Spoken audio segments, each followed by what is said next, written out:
اعوذ باللہ من الشیطان الرجیم بسم اللہ الرحمن الرحیم الطلاق مرتان فامساک بمعروف او تسریح باحسان صدق اللہ العظیم۔ پچھلی نشست میں جو مضامین آئے تھے ان میں سے ایک کے بارے میں مجھے احساس ہوا کہ میں نے ایک بات شروع کی تھی لیکن نامکمل رہ گئی۔ آیت الاختلاف کے بارے میں نے عرض کیا تھا کہ وحدت ادیان کے فلسفے کا ایک جز صحیح ہے، ایک غلط ہے۔ صحیح جز کی وضاحت تو ہو گئی کہ یہ تمام جتنے بھی دنیا میں مذاہب ہیں اور دین ہیں یہ سب اسی دین حق سے نکلی ہوئی شاخیں ہیں۔ دین حق سے پگڈنڈیاں مڑی ہیں، صراط مستقیم سے پگڈنڈی مڑی ہے، کوئی بہت دور نکل گئی اور اس کا یوں سمجھیے کہ پہچانی ہوئی صورت بھی پہچانی نہیں جاتی، اتنی دور ہو گئی کہ اس کا اس دین حق کے ساتھ اب کوئی رشتہ نظر ہی نہیں آتا۔ کچھ اتنے دور نہیں ہوئے، قدرے قریب رہے، لیکن سب کی بنیاد ایک ہے۔ ظاہر بات ہے کہ حضرت آدم کی نسل سے بات شروع ہوئی ہے، حضرت آدم کی اولاد ایک ہی امت تھی۔ یہ تفرقے جو بھی ہوئے بعد میں ہوئے ہیں۔ تو وحدت ادیان اس اعتبار سے صحیح ہے کہ دنیا میں تمام ادیان، تمام نظام، تمام مذاہب جو ہیں وہ در حقیقت ایک ہی دین حق کی بگڑی ہوئی شکلیں ہیں، بدلی ہوئی شکلیں ہیں، لیکن اسی سے نکلی ہوئی شاخیں ہیں جنہوں نے شکلیں اپنی بدل لی ہیں۔ غلط حصہ یہ کہ اب جو یہ سب کچھ موجود ہے ان کو ایک کہنا یہ جہالت ہے۔ اب ان کو ظاہر بات ہے کہ ان کی شکلیں اتنی ہو چکی ہیں مختلف ایک دوسرے سے، اور اتنی ان میں تحریفات ہو چکی ہیں، اتنا تغیر و تبدل ہو چکا ہے کہ اب ان کو ایک کہنا موجودہ شکل میں یہ در حقیقت فتنہ ہے اور جہالت ہے۔ دوسری بات جو آخری مضمون آیا تھا 28ویں رکوع میں، دیکھیے اس کی ایک تمہید ہے، وہ سمجھ لیجئے۔ انسانی تمدن کا اہم ترین اور بنیادی ترین مسئلہ کیا ہے؟ تمدن کا ایک ہے انسانی زندگی کا مسئلہ۔ انسانی زندگی کا سب سے پہلا مسئلہ وہی ہے کہ جو حیوانی زندگی کا بھی ہے، اپنی مادی ضروریات، پیٹ کھانے کو مانگتا ہے، سب سے پہلے یہی ہے، اس میں کوئی شک نہیں۔ لیکن اس کے بعد جب دو انسان ملتے ہیں اور اس سے تمدن شروع ہوتا ہے، اس کا سب سے بڑا مسئلہ ہے انسان کی شہوت۔ اللہ نے دو جنسیں بنا دی ہیں، مرد ہیں، عورت ہیں، اور ان دونوں کے درمیان تعلق سے نسل آگے چلتی ہے۔ اب اس معاملے کو کیسے ہارنس کیا جائے، کیسے منظم کیا جائے، یہ جذبہ بہت پوٹنٹ ہے۔ جو فرائڈ نے کہا ہے، بس وہ یوں سمجھیے کہ ذرا زیادہ مرچ مسالہ لگا دیا، ورنہ اس میں کوئی شک نہیں کہ یہ بہت ہی پوٹنٹ جذبہ ہے انسان کا۔ انسٹنکٹ جو ہے، سیکس کا انسٹنکٹ، وہ بہت مضبوط ہے، بہت قوی ہے۔ لیکن جو شے جتنی قوی ہو اتنا ہی اسے پھر، جو گھوڑا جتنا منہ زور ہو اتنا ہی اس کو لگام دینا جو ہے وہ آسان نہیں ہوتا، اس کے لیے پھر مشقت کرنی پڑتی ہے۔ تو اب اگر تو اس سیکس کو اوپن کر دیا جاتا، کھلا سیکس، فری سیکس، آج کل یہ لفظ استعمال ہوتا ہے، فری سیکس، کیوس ہوتا، تمدن میں فساد ہو جاتا۔ اس کے لیے شادی کا معاملہ کہ ایک عورت کا ایک مرد کے ساتھ رشتہ رہے، سب کو معلوم ہو کہ یہ اس کی بیوی ہے، یہ اس کا شوہر ہے، تاکہ اس طریقے سے نسب کا معاملہ بھی چلے اور ایک خاندانی ادارہ وجود میں آئے۔ ورنہ تو خاندانی ادارہ بس کیسے وجود میں آئے گا؟ فری سیکس میں تو خاندانی ادارہ وجود میں آ ہی نہیں سکتا۔ تو شادی کا، نکاح کا یہ رشتہ جو ہے یہ اللہ تعالیٰ نے اختیار کیا اور یہ انسانوں کو سکھایا۔ اب اس میں مرد اور عورت کیا بالکل برابر ہیں؟ اس سے بڑی حماقت کوئی نہیں، اس لیے کہ کسی بھی ادارے کے دو برابر کے سربراہ نہیں ہو سکتے۔ اتنی موٹی بات ہے کہ اگر آپ کسی ایک محکمے کے دو ڈائریکٹر بنا دیں، بات غلط ہو جائے گی، خراب ہو جائے گی۔ ایک ڈائریکٹر، مینیجنگ ڈائریکٹر، دوسرے 10 ڈائریکٹر بنا دیجیے آپ، لیکن اوپر ایک ہوگا، جنرل مینیجر ایک ہوگا، ڈپٹی مینیجر 10 رکھ دیجیے۔ ہر ادارے میں اگر نظم قائم کرنا ہے تو ایک اوپر ٹاپ پر ہونا چاہیے۔ لہذا جب ایک مرد اور ایک عورت، مرد اور عورت انسان ہونے کے ناطے بالکل برابر ہیں، ایک ہی باپ کے نطفے سے بیٹا بھی ہے، بیٹی بھی ہے، ایک ہی ماں کے رحم میں بھائی نے بھی پرورش پائی ہے اور بہن نے بھی، اس اعتبار سے وہ برابر ہیں۔ شرف انسانیت میں، نوع انسانی کی حیثیت سے، human dignity and honour, they share both equally, absolutely equally. لیکن جب ایک مرد اور ایک عورت مل کر خاندان کے بنیاد رکھتے ہیں تو اب یہ برابر نہیں رہے۔ جیسے انسان سب برابر ہیں، لیکن چپڑاسی اور افسر برابر نہیں ہے، اس کے کچھ اور اختیارات ہیں، اس کے کچھ اور اختیارات ہیں، اس کے کچھ اور فرائض ہیں، اس کے کچھ اور فرائض ہیں۔ اس طریقے سے اس رشتے کے معاملے میں اور یہ بھی نوٹ کر لیجئے کہ یہی وجہ اس قدر تفصیل کے ساتھ سب سے پہلے احکام قرآن میں دیے جا رہے ہیں اسی آئلی قوانین کے متعلق۔ یہ تمدن کی جڑ بنیاد یہ ہے، یہاں سے خاندان بنتا ہے، اور خاندانوں کے اجتماع کا نام معاشرہ ہے۔ خاندان کا نظام، اب ہمارا پاکستانی جو معاشرہ ہے، اگر ہماری 14 کروڑ تعداد ہے اس وقت، 7 افراد ایک خاندان کے اگر آپ شمار کر لیں تو آپ سمجھیے اتنے خاندان ہماری دنیا میں اس وقت موجود ہیں، 2 کروڑ خاندان ہیں، ان خاندانوں پر مشتمل ہے۔ خاندان کا ادارہ مستحکم ہوگا، معاشرہ مستحکم ہو جائے گا۔ خاندان کے ادارے میں صلاح ہوگی، فلاح ہوگی، معاشرے میں صلاح و فلاح آئے گی۔ وہاں فتور ہوگا، فساد ہوگا، بے چینی ہوگی، ظلم ہوگا، ناانصافی ہوگی، وہاں کنفلکٹس ہوں گے، میاں اور بیوی میں جو ہے جھگڑے ہو رہے ہوں گے تو اولاد کی تو جو ہے پھر وہاں تربیت صحیح نہیں ہو سکتی، ان کی تربیت میں منفی چیزیں شامل ہو جائیں گی۔ تو یہ ساری چیزیں جس کی وجہ سے بڑی تفصیل سے قرآن مجید میں احکام دیے گئے ہیں، آئلی قوانین۔ ان میں جہاں تک یہ معاملات ہے، طلاق کا معاملہ ہے، اس میں برابر نہیں ہے۔ شادی کرنے میں عورت کو بھی حق ہے، وہ شادی سے انکار کر دے، جبر نہیں کیا جا سکتا۔ ایک مرتبہ وہ نکاح میں آ گئی ہے تو اب شوہر کا پلڑا بھاری ہے، شوہر اسے طلاق دے سکتا ہے، اگر ظلم کے ساتھ دے گا اللہ کے ہاں جواب نہیں کرے گا اور پکڑ ہو جائے گی، لیکن اختیار ہے۔ وہ خود طلاق نہیں دے سکتی، البتہ طلاق حاصل کر سکتی ہے، خلا جسے ہم کہتے ہیں، وہ عدالت کے ذریعے سے، بڑوں کے ذریعے سے، رشتہ داروں کے ذریعے سے خلا کرے، لیکن طلاق دینے کا حق اس کو برابر نہیں ہے مرد کی طرح۔ اسی طرح اگر ایک طلاق دی تھی مرد نے اور اب یہ عدت پوری نہیں ہوئی ہے، وَبَعُولَتُهُنَّ أَحَقُّ بِرَدِّهِنَّ، اب وہ کہے تو نے طلاق دے دیا، میں تیرے گھر میں بسنے کو تیار نہیں ہوں، نہیں، اختیار مرد کا ہے، عدت کے اندر 3 مہینے کے اندر وہ اس کو واپس لے سکتا ہے، اس کو طلاق رجعی کہتے ہیں۔ یہ تمام چیزیں ایسی ہیں کہ بہرحال خواتین کو اچھی نہیں لگتی، اور آج کی دنیا میں تو جو یہ مرد و عورت کی مساوات کا سلسلہ ہے، یہ شیطان کا سب سے بڑا فلسفہ اور معاشرے میں فساد اور گندگی پیدا کرنے کا اس کا سب سے بڑا ہتھیار ہے۔ اور اب جو کچھ رہی صحیح اقدار ہماری ایشیا کے ممالک جو ہیں، زیادہ تر مسلمان ممالک ہیں، ان میں خاندانی نظام کی جو بچی کھچی شکل رہ گئی ہے اس کو برباد کرنے کے لیے یہ قاہرہ کانفرنس اور بیجنگ کانفرنس، اس ایشیا کا گھیراؤ دونوں طرف سے، مشرق سے اور مغرب سے، کہ عورت کو آزاد کرو، عورت کو اٹھاؤ، ایمینسیپیشن کے نام پر، آزادی کے نام پر، اور مرد و عورت کی مساوات کے نام پر، تاکہ خاندانی نظام ٹوٹ کر رہ جائے، جیسے کہ ان کے ہاں ٹوٹ چکا ہے خاندانی نظام نے۔ یہ کلنٹن صاحب نے کہا تھا اپنے سال 9 کے میسج میں کہ عنقریب ہماری قوم، امریکن نیشن، بہت جلد اس کی اکثریت حرامزادوں پر مشتمل ہوگی، born out of wedlock, وہ کسی شادی کے نکاح کے نتیجے میں کوئی وجود میں نہیں آئے ہیں، زنا کے نتیجے میں وجود آئی بھی قوم ہوگی۔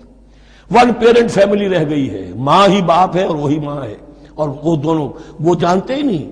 اب وہاں بڑی ایک مہم اٹھ رہی ہے کہ ہر انسان کا حق ہے کہ اسے معلوم ہو کہ میرا باپ کون ہے۔ وہاں تو بہت سے لوگ پتہ ہی باپ کون ہے میرا، کیا پتہ۔ یہ تباہی ہے جو اس معاشرے پر آ چکی ہے، اور ہمارے ہاں بھی لوگ اسی معاشرے کی نقالی پر چل رہے ہیں۔ اور یہ نظریہ مساوات مرد و زن جو ہے، یہ بہت ہی یوں سمجھیے کہ تابناک اور بہت اچھے الفاظ کے ساتھ سامنے آ رہا ہے۔ البتہ اس کا دوسرا رخ بھی ہے، اسلام نے عورت کو جو حقوق دیے ہیں بدقسمتی سے ہم مسلمانوں نے وہ بھی ان کو نہیں دیے۔ اس کی وجہ یہ ہے کہ ہمارے اوپر ہمارا ہانٹ کر رہا ہے ہمارا ہندوانہ پس منظر۔ ہندوؤں کے معاشرے میں عورت کی کوئی حیثیت نہیں، نہ اس کی وراثت کا حق ہے، نہ وہ بیوہ ہو جائے تو جینے کا حق تھا اس کو، وہ تو پھر ستی ہو جانا چاہیے اس کو، اس کے لیے تو زندگی کا حق بھی نہیں ہے، وراثت تو بہت دور کی بات رہی، کوئی پراپرٹی کا کوئی سوال نہیں، کسی طرح کی کوئی حیثیت نہیں، کوئی لیگل اینٹیٹی نہیں۔ لیکن ہم مسلمان تو ہو گئے، ہمارے آباء و اجداد، تربیت ہوئی نہیں، لہذا ہمارے اوپر وہی تصورات ہیں، عورت کو جو ہے پاؤں کی جوتی کی طرح سمجھنا۔ یہ جو کچھ ہم کر رہے ہیں ان کے جائز حقوق بھی انہیں نہیں دیتے، اس کے نتیجے میں ہم جو مغرب کا ہم پر حملہ ہے اس کو مؤثر کرنے میں گویا ہم مدد دے رہے ہیں۔ اگر ہم اپنی خواتین کو وہ حقوق نہیں دیں گے، اگر ان کے لیے جو اللہ نے جو مقرر کیا ہے وہ انہیں نہیں دیا جائے گا، تو ظاہر بات ہے کہ رد عمل میں پھر جو یہ نعرے ہیں اور بڑے خوشنما جو دعوت اٹھتی ہے وہ لازماً انہیں کھینچ کر لے جائے گی۔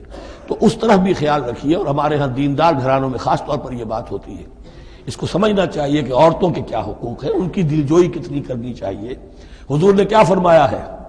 خیرکم خیرکم لأہلہ وانا خیر لأہلی، خیر منکم لأہلی، تم میں سے بہترین لوگ وہ ہیں جو اپنے گھر والوں کے لیے اچھے ہوں، بہترین لوگ وہ ہیں۔ ان کے حقوق کا لحاظ ہو، ان کے ساتھ سلوک ہو، ان کی دلجوئی ہو، ان کے احساسات کا بھی پاس کیا جائے۔ البتہ جہاں شریعت کا اور دین کا معاملہ آ جائے، نتھنگ ڈوئنگ، سیدھی سیدھی بات، یہ تلوار کی طرح آپ ننگے ہو جائیں اس وقت کہ یہ معاملہ دین کا ہے، اس میں میں تمہاری کوئی رعایت نہیں کر سکتا، ہاں میرے معاملات کے اندر جو بھی تم چاہو میں نرمی کروں گا، یہ ہو سکتا ہے۔ بس اس کو ذہن میں رکھیے، یہ کڑوی گولی ہے۔ وَلَهُنَّ مِثْلُ الَّذِي عَلَيْهِنَّ بِالْمَعْرُوفِ وَلِلرِّجَالِ عَلَيْهِنَّ دَرَجَةٌ۔ اب درمیان کے الفاظ کو تو جدید جو ہمارے ہیں دانشور وہ لے لیتے ہیں، اوپر کا نہیں دیکھتے کہ بَعُولَتُهُنَّ أَحَقُّ بِرَدِّهِنَّ، برابری کہاں رہی؟ شادی کرتے ہوئے برابری ہے، عورت کہہ سکتی میں شادی نہیں کرتی، شادی نہیں ہوگی، اس وقت برابری ہے، دونوں کی رضامندی سے شادی ہوگی، یہ برابری ہے۔ لیکن جب ایک مرتبہ بیوی بن گئی اب برابر نہیں ہے۔ اب یہ فلسفہ جا کر پوری طرح بیان ہوگا سورہ نساء میں، اور الرجال قوامون علی النساء، یہ بات پھر وہاں آئے گی۔ اس کی تمہید ہے یہ کہ یہ کڑوی گولی ذرا خواتین کے حلق سے اترنی شروع ہو جائے۔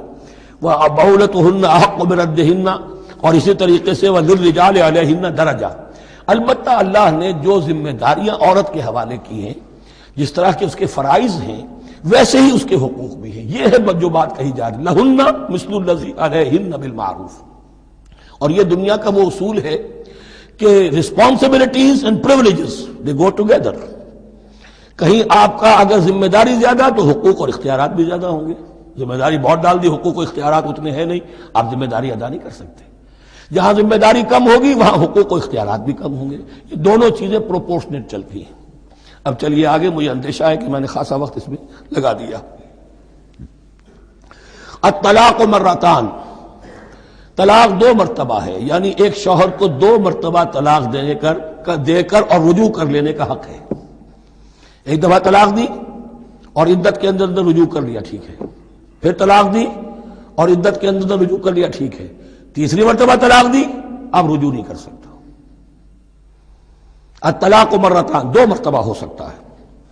فَإِمْسَاكٌ بِمَعْرُوفٍ أَوْ تَسْرِيحٌ بِإِحْسَانٍ، اب اس کے بعد فیصلہ کرو، یا تو روکو اس کو اپنے گھر میں تو وہ بھی نیکی کے ساتھ، بھلائی کے ساتھ، تنگ کرنے کے لیے نہیں، پریشان کرنے کے لیے نہیں، اور تسریح بِإِحْسَان، یا رخصت کر دینا ہے اچھے بھلے طریقے سے، بھلے مانسوں کی طرح خوبصورتی کے ساتھ، روکو تو بھلائی کے لیے، اور اگر رخصت کرنا ہے تو خوبصورت انداز میں۔ وَلَا يَحِلُّ لَكُمْ أَن تَأْخُذُوا مِمَّا آتَيْتُمُوهُنَّ شَيْئًا، اور تمہارے لیے ہرگز جائز نہیں ہے کہ جو کچھ تم نے انہیں دیا تھا اس میں سے کچھ بھی واپس لو، جو بھی تم نے انہیں مہر دیا تھا اس میں سے کچھ واپس نہیں لے سکتے جب تم طلاق دے رہے ہو۔ ہاں اگر عورت طلاق مانگے تو اسے اپنے مہر میں سے کچھ چھوڑنا پڑے گا، یہ دوسری بات ہے، لیکن جب بر طلاق دے رہا ہے تو پھر وہ نہیں روک اس کو اس میں سے جو بھی کچھ دیا ہو، یہاں تک کہ آیا ہے کہ اگرچہ تم نے ان کو احداہن قنطارا، سونے کے ڈھیر دیے ہوں، ان میں سے بھی کچھ نہیں لے سکتے واپس۔ وَلَا يَحِلُّ لَكُمْ أَن تَأْخُذُوا مِمَّا آتَيْتُمُوهُنَّ شَيْئًا إِلَّا أَن يَخَافَا أَن لَا يُقِيمَا حُدُودَ اللَّهِ، البتہ اگر وہ دونوں یہ سمجھیں کہ ہم حدود اللہ کو قائم نہیں رکھ سکیں گے۔ مراد کیا ہے کہ فیملی لائف کے ضمن میں جو اللہ نے احکام دیے ہیں، جو آداب ہیں، جو ان کے مقاصد ہیں، وہ ہمارے مابین اتنی موافقت مزاجی نہیں ہے کہ ہم ساتھ چل سکیں۔ ایک عورت اگر یہ محسوس کرتی ہے فَإِنْ خِفْتُمْ أَلَّا يُقِيمَا حُدُودَ اللَّهِ فَلَا جُنَاحَ عَلَيْهِمَا فِيمَا افْتَدَتْ بِهِ، پھر اگر اس کا یہ خیال ہے کہ یہ نہیں رکھ سکیں گے تو پھر کوئی حرج نہیں ہے ان دونوں پر کہ جو کچھ دے دلا کر عورت فدیے میں اپنے آپ کو چھڑا لے، یعنی کہ ٹھیک ہے تم نے مجھے 10 لاکھ مہر دیا تھا، میں 5 لاکھ تمہیں واپس کرتی ہوں، یا تم نے 10 لاکھ کا میرا مہر رکھا تھا، میں کھلا مانگ رہی ہوں، میں صرف 5 لاکھ کا تم سے تقاضا کرتی ہوں، اسے اپنے مہر میں سے کچھ چھوڑنا ہوگا، یہ فدیہ ہے۔ تلک حدود اللہ فلا تعتدوها، یہ اللہ کے حدود ہیں، ان سے تجاوز مت کرو۔ دیکھیے روزے وغیرہ کے ضمن میں فلا تقربوها، اور یہاں فلا تعتدوها، اس لیے کہ یہاں بڑے دھڑلے سے آدمی جو ہے وہ ان حدود کو پامال کر جاتے ہیں، قانون یہی رہ جاتا ہے، روح اس کی ختم ہو جاتی ہے۔ وَمَن يَتَعَدَّ حُدُودَ اللَّهِ فَأُولَٰئِكَ هُمُ الظَّالِمُونَ، اور جو اللہ کے حدود سے تجاوز کرتے ہیں وہی ظالم لوگ ہیں۔ فَإِن طَلَّقَهَا، اب اگر تیسری مرتبہ طلاق دے دی، الطلاق مرتان تو ہو چکا نا، اس کے بارے میں سارے احکام آ گئے، لیکن اب اگر دے دی مراد ہے تیسری مرتبہ، فَإِن طَلَّقَهَا فَلَا تَحِلُّ لَهُ مِن بَعْدِ حَتَّىٰ تَنكِحَ زَوْجًا غَيْرَهُ، تو اب وہ اس کے لیے جائز نہیں ہوگی جب تک کہ وہ عورت کسی اور شوہر سے شادی نہ کرے، اس کو حلالہ کہتے ہیں۔ لیکن یہ حلالہ کروانا یا کرنا اور کسی کے ساتھ یہ معاہدہ کرنا تم شادی کر لو پھر طلاق دے دینا، اس پر لعنت فرمائی ہے، حضور نے لعنت فرمائی ہے۔ اور ہمارے ہاں علم میں آتی ہے، یہ بات سننے میں آتی ہے کہ بہت سے علماء نے اس کو دھندا بنا رکھا ہے۔ حلالہ مولوی مشہور ہیں مختلف شہروں کے اندر۔ فَإِن طَلَّقَهَا فَلَا تَحِلُّ لَهُ مِن بَعْدُ حَتَّى تَنكِحَ زَوْجًا غَيْرَهُ فَإِن طَلَّقَهَا، پھر اگر وہ بھی دوسری شادی کی دوسری جگہ پر، اس عورت نے اس شوہر سے بھی نہیں بنی، اس نے بھی طلاق دے دی، فَلَا جُنَاحَ عَلَيْهِمَا أَن يَتَرَاجَعَا، تو اب کوئی گناہ نہیں ہوگا ان دونوں پر کہ وہ رجوع کر لیں، پہلے سابق شوہر سے شادی کر لیں۔ یعنی عورت کو شاید عقل آ گئی ہو، کوئی اسی کی زیادتی تھی کہ پہلے شوہر کے ہاں بس نہیں سکی، اب دوسری مرتبہ کا تجربہ ہو گیا تو اس کے کان ہو گیا کہ کوئی غلطی میری ہی ہے، اب شاید دوبارہ وہ اپنے شوہر کی طرف، سابقہ شوہر کی طرف رجوع کرنا چاہے تو اس کی اجازت ہے۔ ان ظنا یقیما حدود اللہ، اگر ان کو یہ یقین ہو کہ وہ اللہ کے حدود کی پاسداری کر سکیں گے۔ اللہ کے حدود جو ہیں احکام شریعت، ان کو بہرحال مد نظر رکھنا ہے اور فائق رکھنا ہے۔ وَتِلْكَ حُدُودُ اللَّهِ يُبَيِّنُهَا لِقَوْمٍ يَعْلَمُونَ، اور یہ وہ حدود ہیں اللہ کے جن کو وہ واضح کر رہا ہے، کھول کھول کر بیان کر رہا ہے ان لوگوں کے لیے کہ جو علم حاصل کرنا چاہیں۔ ترجمہ یہ ہوتا ہے عام طور پر جنہیں علم حاصل ہے، اصل میں کسی وقت فعل کو طلب فعل کے معنی میں استعمال کیا جاتا ہے عربی زبان میں، یعلمون جو جاننا چاہیں، جن کے اندر طلب ہے علم کی۔ وَإِذَا طَلَّقْتُمُ النِّسَاءَ فَبَلَغْنَ أَجَلَهُنَّ، تو جب تم لوگ اپنی بیویوں کو طلاق دو اور پھر وہ اپنی عدت پوری کر لیں، فَأَمْسِكُوهُنَّ بِمَعْرُوفٍ أَوْ سَرِّحُوهُنَّ بِمَعْرُوفٍ، تو اب چاہو تو روکو انہیں لیکن معروف طریقے سے، اور چاہو تو انہیں رخصت کر دو وہ بھی اچھے طریقے پر۔ وَلَا تُمْسِكُوهُنَّ ضِرَارًا لِتَعْتَدُوا، اور دیکھو ایسا نہ کرو کہ تم روکو انہیں تنگ کرنے کے لیے۔ اچھا ذرا اس کی میں اور خبر لوں گا رجوع کر کے، ذرا اگر تو طلاق ہو گئی تو آزاد ہو جائے گی، غصہ اتنا چڑھا ہوا ہے کہ ابھی وہ غصہ ٹھنڈا نہیں ہوا ہے، رجوع کر رہا ہے اس لیے کہ اسے اور پریشان کرو، اسے اور تکلیفیں پہنچاؤ۔ تو اب یہ کیا ہوا، قانون تو اجازت دے رہا ہے لیکن تم نے قانون کا مذاق اڑایا، تم نے اللہ کی دی ہوئی اس اجازت کا ناجائز استعمال کیا۔ ہاں اگر بسانے کا واقعی ارادہ ہو گیا ہے تو ضرور تم رجوع کر لو، رجوع کا حق تمہیں ہے، لیکن اگر یہ نہیں ہے، پریشان کرنا ہے، فلا تمسکوہن ولا تمسکوہن ضرارا لتعتدوا، ضدم زدہ ان پر زیادتی کرنے کے لیے، ستانے کے لیے۔ ومن یفعل ذلک فقد ظلم نفسہ، اور جو کوئی بھی یہ کام کرے گا اس نے اپنی جان پر ظلم ڈھایا۔ ولا تتخذوا آیات اللہ ہزوا، اور دیکھو اللہ کی آیات کو مذاق اور کھیل نہ بنا لو، ٹھٹھا نہ بنا لو۔ یہ اچھی طرح جان لیجئے، لا از لا and there can be law which has no flaw. Flawless law is impossible. اس لیے تقوی، اللہ کا خوف ہر جگہ پر بار بار، ورنہ تم اللہ کی شریعت کا تماشا بنا دو گے، ٹھٹھا بنا دو گے۔ ولا تتخذوا آیات اللہ ہزوا واذکروا نعمت اللہ علیکم، اور یاد کرو، ذکر کرو، شعور کرو اللہ کے انعامات کا جو تم پر ہوئے ہیں۔ وما انزل علیکم من الکتاب والحکمت، اور جو اس نے نازل فرما دی ہے تم پر اپنی کتاب، اپنی شریعت اور حکمت، یعظکم بہ، اس کے ذریعے سے تمہیں نصیحت کر رہا ہے، سیدھا راستہ بتا رہا ہے۔ واتقوا اللہ، اللہ کا تقوی اختیار کرو۔ واعلموا ان اللہ بکل شیء علیم، اور جان لو کہ اللہ تعالیٰ کو ہر چیز کا حقیقی علم حاصل ہے۔ وَإِذَا طَلَّقْتُمُ النِّسَاءَ فَبَلَغْنَ أَجَلَهُنَّ فَلَا تَعْضُلُوهُنَّ أَن يَنكِحْنَ أَزْوَاجَهُنَّ إِذَا تَرَاضَوْا بَيْنَهُم بِالْمَعْرُوفِ، اور جب تم عورتوں کو، اپنی عورتوں کو طلاق دے دو پھر وہ اپنی عدت پوری کر لیں، تو مت آڑے آؤ اس میں کہ وہ عورتیں پھر نکاح کر لیں اپنے سابق ازواج سے، اذا تراضوا بینہم بالمعروف، جبکہ وہ آپس میں رضامند ہو جائیں بھلے طریقے پر۔ یعنی اگر طلاق مغلظ نہیں ہے، دیکھیے ایک طلاق ہوتی ہے بائن، پہلی طلاق دوسری طلاق، یہ جب تک عدت ختم نہیں ہوئی طلاق رجعی کہلاتی ہے، اس کے دوران شوہر کو رجوع کرنے کا حق ہے۔ عدت پوری ہو گئی، اب یہ بائن ہو گئی، اب شوہر اور بیوی کا جو رشتہ ہے ٹوٹ گیا۔ اب اگر نکاح ہوگا تو دوبارہ ہوگا، اس میں عورت کی مرضی کو دخل ہے، عدت کے اندر عورت کی مرضی کو دخل نہیں ہے، لیکن عدت کے بعد اب عورت کو اختیار ہے، اب تو نکاح ثانی ہوگا، سوائے طلاق مغلظ کے۔ تیسری طلاق اگر ہو گئی ہے تو پھر جب تک اس کا نکاح کسی اور سے نہ ہو جائے، وہ بھی طلاق دے دے، تو ان کے درمیان نکاح نہیں ہو سکتا۔ گویا کہ یہ دو طلاقوں کے بعد اگر پھر یہ لوگ جبکہ طلاق بائن ہو چکی ہو وہی عورت وہی مرد پھر نکاح کرنا چاہیں تو اب تم آڑے مت آؤ۔ ہوتا کیا ہے، عورت کے بھائی ہیں، اب انہیں غصہ چڑھا ہوا، اس بدماش نے یہ کچھ کیا تھا، اس نے تمہیں ایسے ایسے ستایا تھا، اس نے یہ کیا تھا، اب تمہیں ہم شادی نہیں کرنے دیں گے اس کے ساتھ۔ نہیں، یہ کام تمہارا نہیں ہے۔ اگر وہ اذا تراضوا بینہم، اگر وہ باہم راضی ہو جائیں تو تم اب ان کے آڑے مت آؤ۔ بالمعروف ذالک یوعظ بہ من کان منکم یؤمن باللہ والیوم الآخر، یہ وہ چیزیں ہیں جن کی نصیحت کی جا رہی ہے تم میں سے ان کو جو واقعتاً ایمان رکھتے ہو اللہ پر اور یوم آخر پر۔ ان کے اندر ایمان ہی نہیں ہے، ان کے لیے یہ سارا جو ہے بھینس کے آگے بین بجائے جاؤ کیا حاصل ہے، وہ تو پھر اس کو کوئی فائدہ نہیں پہنچے گا۔ ذالک یوعظ بہ من کان منکم یؤمن باللہ والیوم الآخر ذالکم ازکی لکم واطہر، یہ طریقے جو ہیں تمہارے لیے زیادہ پاک ہیں، زیادہ عمدہ ہیں۔ واللہ یعلم وانتم لا تعلمون، اللہ جانتا ہے تم نہیں جانتے۔ اپنی عقل کو مقدم نہ رکھو، یہ اللہ کا علم ہے، اسی نے عورت کو بنایا، اسی نے مرد کو بنایا، اسے مرد بھی عزیز ہے عورت بھی عزیز ہے۔ الخلق عیال اللہ، حضور نے فرمایا تمام مخلوق اللہ کے کنبے کے مانند ہے۔ اللہ کو تو اپنا ہر انسان مرد ہو یا عورت ہو محبوب ہے، پسندیدہ ہے، اس کی تخلیق ہے، اس کا شاہکار ہے، لیکن یہ کہ وہ جانتا ہے کہ عورت کے کیا حقوق ہونے چاہیے، مرد کے کیا ہونے چاہیے۔ لہذا واللہ یعلم وانتم لا تعلمون والوالدات یرضعن اولادہن حولین کاملین، اور والداؤں کے لیے، ماؤں کے لیے ضروری ہے کہ وہ اپنی اولاد کو 2 سال دودھ پلائیں پورا۔ یہ خاص طور پر یہاں تذکرہ ہو رہا ہے جب طلاق کا مسئلہ ہو۔ اب طلاق ہو گئی، شوہر تو علیحدہ ہو گیا، شوہر کہتا ہے بھائی میرا بچہ تو میرا ہے، قانوناً تو اولاد شوہر کی ہوتی ہے، لیکن تم اسے دودھ پلاؤ، تو 2 سال تک وہ عورت انکار نہیں کر سکتی، دودھ پلائے گی۔ لمن اراد ان یتم الرضاعہ، جو شخص چاہے کہ یہ رضاعت پوری کروائے اپنی سابقہ مطلقہ بیوی سے۔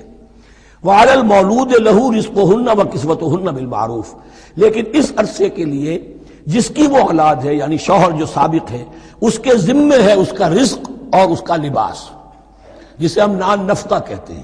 2 سال اگر اس نے دودھ پلانا ہے اس ماں نے، مطلقہ ماں نے اپنے طلاق دینے والے شوہر کے بیٹے کو یا بیٹی کو، تو اب اس عرصے کے دوران اس کا نان نفقہ اس کے ذمے ہے، باپ کے ذمے ہے، بالمعروف، بڑے طریقے سے۔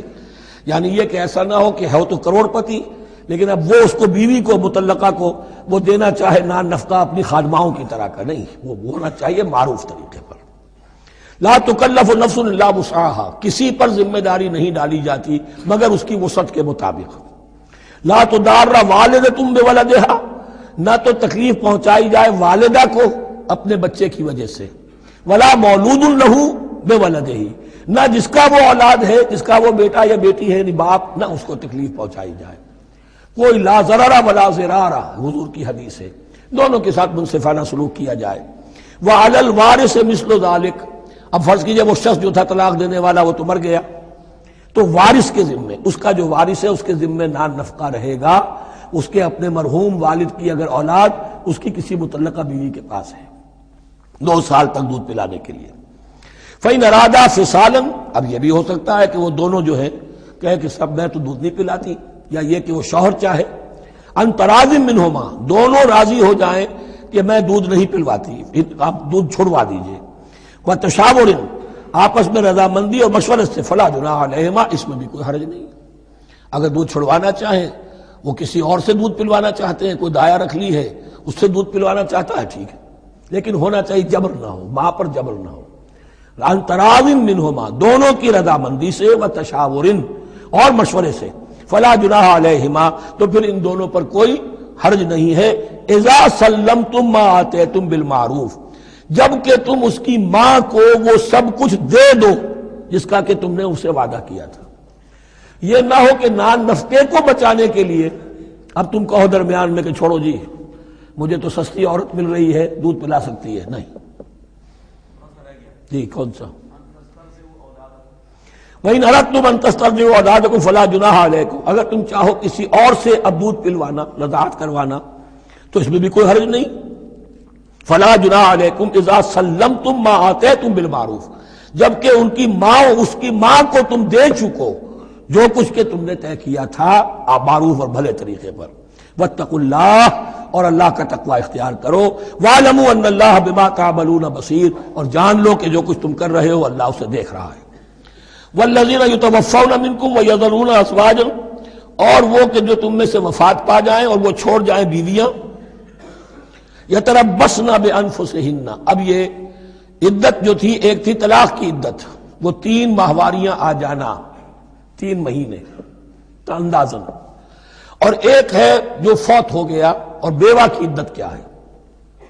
والذین یتوفون، جو تم میں سے وفات دے دیے جائیں، منکم تم میں سے، ویذرون ازواجا، پیچھے بیویاں چھوڑ گئے ہوں. یتربصن بانفسہن 4 اشہر وعشرا، وہ روکے رکھیں اپنے نفسوں کو 4 مہینے اور 10 دن. 4 مہینے 10 دن تک ایک جو بیوہ عورت ہے وہ کوئی اور نکاح نہیں کر سکتی. 4 مہینے 10 دن. فَإِذَا بَلَغْنَ أَجَلَهُنَّ، اور جب وہ اپنی اس مدت تک پہنچ جائیں، یعنی پوری ہو گئی مدت عدت کی، فَلَا جُنَاحَ عَلَيْكُمْ فِي مَا فَعَلْنَ فِي أَنفُسِهِنَّ، تو تم پر کوئی گناہ نہیں ہے اس معاملے میں جو وہ اپنے بارے میں کریں. اب وہ آزاد ہے، نکاح کر سکتی ہے. اب تم روکنا چاہو، ہماری ناک کٹ جائے گی، یہ بیوہ بیٹھ نہیں سکی، اس سے رہا نہیں گیا، نہیں، غلط بات، تمہارا کوئی اختیار نہیں. لا جناح علیکم فیما فعلن فی انفسہن بالمعروف، کریں نیک طریقے سے، بھلے طریقے سے، شریعت کے مطابق، قواعد شریعت کے مطابق، تو تمہارا اختیار نہیں ہے کہ روکو.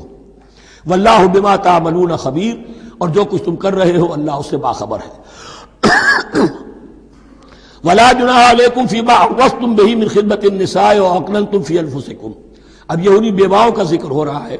تم پر کوئی حرج نہیں ہے کہ جو تم اشارے میں کوئی بات اور پیغام دینا چاہو کسی بیوہ کو، اشارے کنائے میں، لیکن یہ کہ اس میں عدت کے دوران نکاح تو نہیں ہو سکتا. اشارے کنائے میں یہ کچھ بات کہی جا سکتی ہے کہ مجھے دلچسپی ہے، شاید میں کوئی بھی طریقہ اختیار کیا جائے. او اکننتم فی انفسکم، یا اپنے دلوں میں چھپائے رکھو، تو اللہ کو کوئی اعتراض نہیں. اس میں یہ کہ ظاہر بات ہے کہ ایک آدمی علم اللہ انکم ستذکرونہن، اللہ کے علم میں ہے تمہیں ان کا خیال تو آئے گا ہی. آخر یہ عورت تھی، بیوہ ہو گئی ہے، اب میں اس سے شادی کر سکتا ہوں، آپ کو رغبت ہے اس کی طرف نکاح کی، تو اب کوئی آدمی سوچے میرے دل میں خیال آ رہا ہے بیوہ کے بارے میں، میں تو گناہ گار ہو گیا، میرا دل گناہ گار ہو گیا، نہیں، یہ قانون فطرت ہے. علم اللہ انکم ستذکرونہن، اللہ کے علم میں ہے ان کا خیال تو تمہیں آئے گا ہی. ولیکن لا تواعدوہن سرا، لیکن ایسا نہ کرو کہ ان سے معاہدہ کر لو خفیہ، طے ہو جائے، بات پکی ہو جائے. سرا الا ان تقولوا قولا معروفا، سوائے اس کے کہ کوئی معروف بات کہہ دی جائے جس سے انہیں اشارہ مل جائے، بس. ولا تعزموا عقدۃ النکاح حتی یبلغ الکتاب اجلہ، اور مت باندھو گراہ نکاح کی جب تک کہ قانون شریعت اپنی مدت پوری نہ کر لے، یعنی عدت جب تک پوری نہ ہو جائے. اب یہاں دیکھیے حتی یبلغ الکتاب، کتاب سے مراد شریعت، قانون شریعت. کتاب سے مراد یہاں کیا ہے کہ جو بھی قانون آ چکا ہے کتاب کے اندر، 4 مہینے 10 دن کے بعد نکاح اس سے پہلے نہیں ہوگا. وَاعْلَمُوا أَنَّ اللَّهَ يَعْلَمُ مَا فِي أَنفُسِكُمْ فَاحْذَرُوهُ، اور جان لو کہ اللہ خوب جانتا ہے جو تمہارے دلوں میں ہے، پس اس سے ڈرو، اس کی پکڑ سے بچو. وَاعْلَمُوا أَنَّ اللَّهَ غَفُورٌ حَلِيمٌ، اور یہ بھی جان لو اللہ غفور بھی ہے، بخشنے والا بھی ہے. وہ خطا ہو گئی ہے، استغفار کرو، توبہ کرو، اللہ معاف فرمائے گا. اور حلیم ہے، وہ فوراً نہیں پکڑتا بلکہ ڈھیل دیتا ہے، مہلت دیتا ہے، اگر چاہو تو تم توبہ کر لو. لا جناح علیکم ان طلقتم النساء ما لم تمسوهن او تفرضوا لهن فریضہ، تم پر کوئی گناہ نہیں ہے کہ تم ایسی بیویوں کو طلاق دے دو کہ جن کو نہ تو تم نے اب تک چھوا ہو اور نہ ان کے لیے مہر مقرر کیا ہو.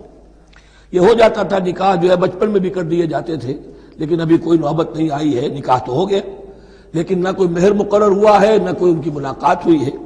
تو اگر ایسا کرو گے تو تم طلاق دے سکتے ہو. وَمَتِّعُوهُنَّ، لیکن شرافت کا تقاضا یہ ہے کہ جو لڑکی تم سے منسوب رہی ہے، اب اگر وہ رشتہ توڑ رہے ہو تو اسے کچھ دے دلا کر، اسے کچھ نہ کچھ متاع، کچھ سامان دنیاوی دے کر. مَتِّعُوهُنَّ عَلَى الْمُوسِعِ قَدَرُهُ وَعَلَى الْمُقْتِرِ قَدَرُهُ، جو وسعت والا ہے، جس کو کشائش حاصل ہے، غنی ہے، وہ اپنی حیثیت کے مطابق، اور جو تنگ دست ہے وہ اپنی حیثیت کے مطابق. متاعا بالمعروف، اور یہ ساز و سامان دینا جو ہے یہ بھی بھلے انداز میں ہو، ایسا نہ ہو جو خیرات دی جا رہی ہو. حقا علی المحسنین، یہ حق ہے محسنین پر، یہ سمجھے کہ ہم پر اللہ تعالیٰ کی طرف سے عائد کردہ یہ ذمہ داری ہے۔ وَإِن طَلَّقْتُمُوهُنَّ مِن قَبْلِ أَن تَمَسُّوهُنَّ وَقَدْ فَرَضْتُمْ لَهُنَّ فَرِيضَةً، اور اگر دوسری شکل یہ ہے کہ تم نے طلاق دی ایسی بیوی کو کہ جس کو تم نے چھوا تو نہیں ہے لیکن مہر مقرر ہو چکا تھا، فَنِصْفُ مَا فَرَضْتُمْ، تو اب آدھا مہر جو ہے جو تم نے فرض کیا تھا، جو طے کیا تھا، اس کا آدھا تو تمہیں دینا ہی دینا ہے۔ الا یعفون، الا یہ کہ وہ معاف کر دیں، ہمیں آدھا بھی نہیں چاہیے، یا چلیے ہمیں چوتھائی دے دیجئے، او یعفو الذی بیدہ عقدۃ النکاح، یا وہ اس کے اندر جو ہے سخاوت سے کام لے کہ جس کے ہاتھ میں نکاح کی گرہ ہے، گرہ تو مرد کے ہاتھ میں وہ کھول سکتا ہے، عورت طلاق دے نہیں سکتی، لہذا کیوں نہ ایسا کرو کہ تم پورا ہی مہر دے دو۔ فرمایا وَأَن تَعْفُوا، اگر تم درگزر کرو اور زیادہ دو، اقرب للتقویٰ، یہ تقویٰ سے قریب تر ہے، وَلَا تَنْسَبُوا الْفَضْلَ بَيْنَكُمْ، اپنے مابین احسان کرنا مت بھولو، اور اپنے مابین جو فضیلت اللہ نے تمہیں دی ہے عورتوں پر اس کو مت بھولو۔ تمہارا پھر ایٹیچیوڈ بھی ایسا ہونا چاہیے کہ تم اپنے بڑے ہونے کے حساب سے ان کے ساتھ نرمی کرو، ان کو زیادہ دو، ان کو جتنا بھی مہر مقرر کیا تھا اس سے بھی زیادہ دے دلا کے رخصت کرو۔ قانون میں تو صرف مہر ہوگا، البتہ قانون یہی ہے کہ اگر انہیں چھوا نہیں ہے، مقاربت نہیں ہوئی ہے، لیکن یہ کہ مہر مقرر ہو چکا تھا تو آدھا مہر تو لازماً دینا ہے۔ آدھا بھی یہ چھوڑ سکتی ہے عورت، لیکن تمہارے لیے بہتر ہے کہ تم پورا دو یا اور زیادہ دو۔ ان اللہ بما تعملون بصیر، یقیناً جو کچھ تم کر رہے ہو اللہ دیکھ رہا ہے۔ حافظوا علی الصلوات والصلاۃ الوسطی، محافظت کرو پوری طرح، چوکس ہو کر، چوکنے ہو کر تمام نمازوں کی، اور خاص طور پر صلاۃ وسطیٰ کی۔ یعنی بار بار جو آ رہا ہے، جان لو اللہ جانتا ہے، جان لو اللہ دیکھ رہا ہے، جو کچھ تم کر رہے ہو اللہ کی نگاہ میں ہے، جو کچھ تم کر رہے ہو اللہ باخبر ہے، یہ سارا کچھ جو ہے یہ اللہ کی یاد ذہن میں برقرار رکھنے کے لیے تمہیں نماز دی گئی ہے۔ 5 وقتہ تم حاضر ہو، دنیا کے کاروبار سے نکلو اور آ کر پھر عہد اللہ سے اپنا جو ہے، یہ جو حفیظ کا ایک شعر ہے، آؤ سجدے میں گرے لوح جبی تازہ کریں، سرکشی نے کر دیے دھندلے نقوش بندگی، آؤ سجدے میں گرے لوح جبی تازہ کریں۔ یہاں پر جو ہمارا بندگی کا نقش تھا سرکشی کی وجہ سے وہ دھندلے ہو گئے ہیں، سرکشی نے کر دیے دھندلے نقوش بندگی، آؤ سجدے میں گرے لوح جبی تازہ کریں، کہ پھر اس پر اللہ تعالیٰ کے ساتھ جو عہد کیا ہے ایاک نعبد و ایاک نستعین اسے پھر تازہ کریں۔ حافظوا علی الصلوات والصلاۃ الوسطی، صلاۃ وسطیٰ کے بارے میں بہت سے اقوال ہیں، لیکن عام طور پر اس سے مراد عصر کی نماز لی گئی ہے۔ دن میں 2 نمازیں اس سے پہلے ہیں، فجر ہے، ظہر ہے، 2 پھر بعد میں ہے، مغرب ہے، عشاء ہے۔ وقوموا للہ قانتین، اور کھڑے ہوا کرو اللہ کے سامنے پورے ادب کے ساتھ، یعنی ایک تو رکوع ہے جس میں جھکنا ہے، سجدہ ہے جھکنے کی انتہا ہے، قیام بھی قنوت کے ساتھ ہو، معلوم ہو کہ ایک بندہ اپنے آقا کے سامنے کھڑا ہے، اس کے کھڑے ہونے کے انداز میں بھی معلوم ہو کہ تواضع ہے، عجز ہے۔ فَإِنْ خِفْتُمْ فَرِجَالًا أَوْ رُكْبَانًا، اور اگر تم خوف کی حالت میں ہو تو چاہے پیادہ چلتے ہوئے، سفر کرتے ہوئے، دشمن پیچھا کر رہا ہے، آپ کہیں جا رہے ہیں تو چاہے اب رکیں گے نماز پڑھیں گے تو وہ تعاقب میں قریب آ جائے گا، تو رجالن چلتے ہوئے، یا کہیں جلدی جانا ہے اور وہاں پر ابھی فوری طور پر حملہ کرنا ہے تو اس میں یہ ہے کہ جنگ کی حالت میں یہ رعایتیں ہیں، چلتے ہوئے اور رکبانہ یا سوار ہونے کی حالت میں بھی نماز پڑھی جا سکتی ہے۔ فَإِذَا أَمِنْتُمْ، لیکن پھر جب امن میں ہو جاؤ، فَاذْكُرُوا اللَّهَ كَمَا عَلَّمَكُمْ، پھر اللہ کو یاد کرو جیسے کہ تمہیں اس نے سکھایا ہے۔ کس نے سکھایا ہے؟ محمد الرسول اللہ نے۔ صلوا کما رأیتمونی اصلی، نماز پڑھو جیسے کہ تم مجھے دیکھتے ہو میں نماز پڑھتا ہوں۔ وہ ہے اللہ کا سکھایا ہوا، اس لیے کہ یہ بھی ثابت ہے روایات سے کہ حضرت جبرائیل نے آ کر حضور کو نماز پڑھائی ہے، 2 دن پڑھائی ہے۔